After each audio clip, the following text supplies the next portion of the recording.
જીવનમાં હંમેશા યાદ રાખવા જેવી વાતો જરૂર સાંભળો. 1.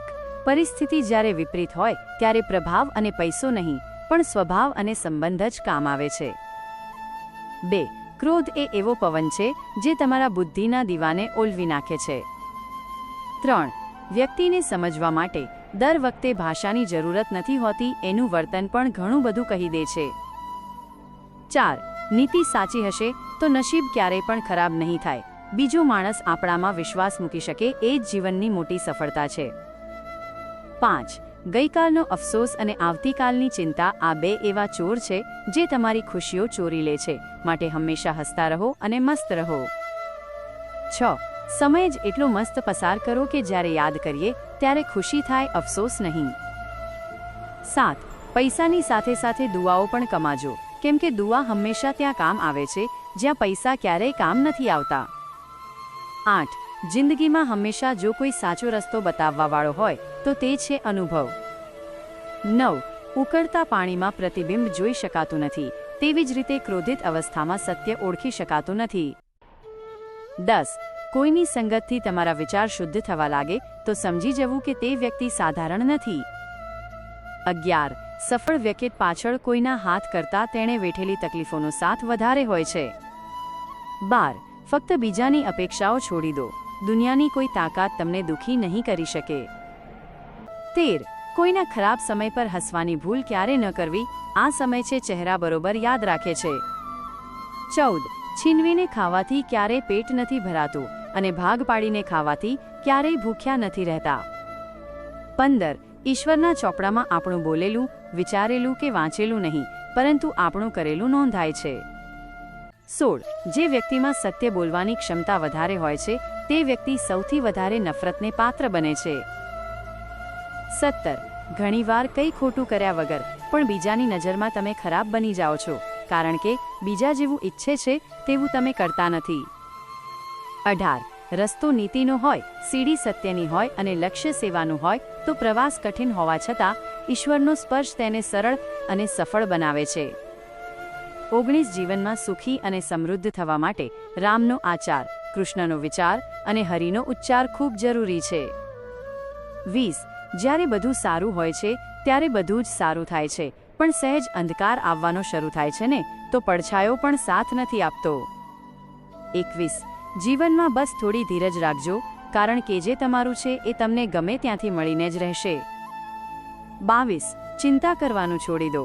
તમે કહેશો કે ચિંતા મનમાંથી નીકળતી જ નથી, તો પહેલા ચિંતાને સમજી લો. ચિંતા એટલે ગેરમાર્ગે ચડેલી કલ્પના શક્તિ. આ સમજી લો એટલે આપોઆપ ચિંતા મુક્ત થશો. 23. ખુશ થવું હોય તો વખાણ કરવાવાળા વચ્ચે રહેવું, અને જો પ્રગતિ કરવી હોય તો ટીકા કરવાવાળા વચ્ચે રહેવું. હવે એ તમારે નક્કી કરવું પડશે. 24.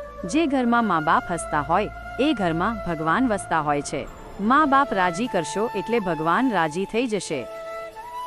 25. યાદ રાખજો કે નિષ્ફળતા મળે તો હિંમત રાખવી અને સફળતા મળે તો વિનમ્રતા રાખવી. 26. ઘમંડ ક્યારે ના કરવો, કેમ કે ફૂલને પણ ખબર નથી હોતી કે સવારે મંદિરે જવાનું છે કે અર્થી પર.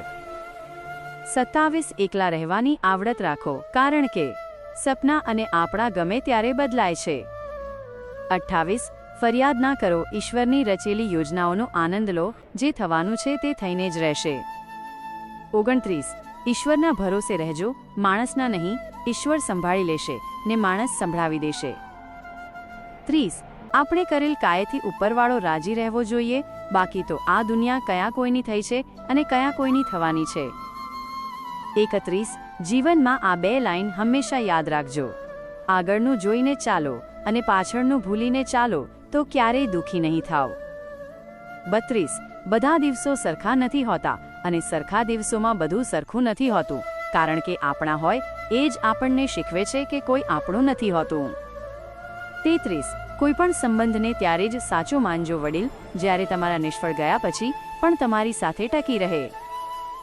34. ક્યારેય પોતાના ભાગ્ય પર ઘમંડ ન કરવો સાહેબ, કેમ કે એક કાંકરી પણ મોઢામાં ગયેલ કોળિયો બહાર કઢાવી શકે છે. 35. કાગડો કોયલના અવાજને દબાવી શકે પણ પોતાનો અવાજ મધુર ના બનાવી શકે, એમ જ નિંદા કરનારી વ્યક્તિ સજ્જનને બદનામ કરી શકે પણ પોતે સજ્જન ન બની શકે. 36 કોઈ વ્યક્તિ બધું જ ભૂલી શકે પણ એ સમયને નહીં જ્યારે એને પોતાના લોકોની જરૂર હતી અને કોઈએ સાથ ના આપ્યો. 37 પુસ્તક અને માણસ બંનેને વાંચો. પુસ્તકથી જ્ઞાન મળશે અને માણસોથી અનુભવ. 38 કોઈને સાંભળવા કરતાં એને સમજવાનો પ્રયત્ન કરજો. ઘણીવાર વ્યક્તિ એટલું નથી કહી શકતો જેટલું એ અનુભવે છે. 39 સંબંધ 7 વર્ષનો હોય કે 7 દિવસનો પણ જો લાગણીથી બંધાઈ જવાય તો 7 ભવમાં પણ નથી ભૂલી શકતા. 40 ખરાબ સમયમાં ખભા પર મૂકવામાં આવેલો હાથ સફળતાની તાળીઓ કરતાં વધારે કિંમતી હોય છે. 41 સંબંધ જાળવવો હોય તો પોતાની વ્યક્તિના કડવા શબ્દો સહન કરજો, પરંતુ ત્રીજી વ્યક્તિના મીઠા શબ્દો નહીં. 42 જીવનમાં એવા લોકો ભાગ્યે જ મળે છે કે જેની પાસે છાયડામાં ઊભા રહેવાનો વિકલ્પ હોવા છતાં આપણી સાથે તડકામાં ચાલે છે.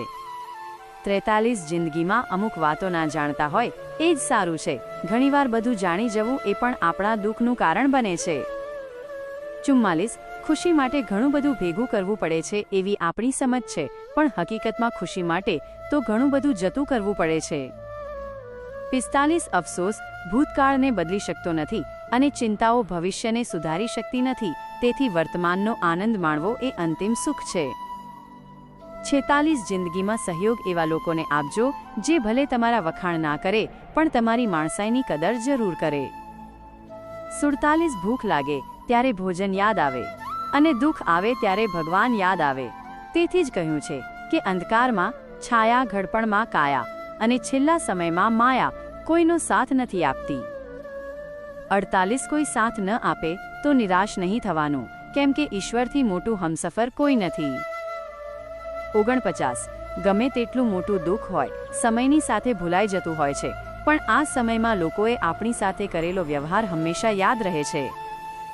50 દુઃખ ભોગવનાર વ્યક્તિ આગળ જઈને કદાચ સુખી થઈ શકે છે, પરંતુ દુઃખ આપનાર વ્યક્તિ આગળ જઈને ક્યારેય સુખી થતો નથી.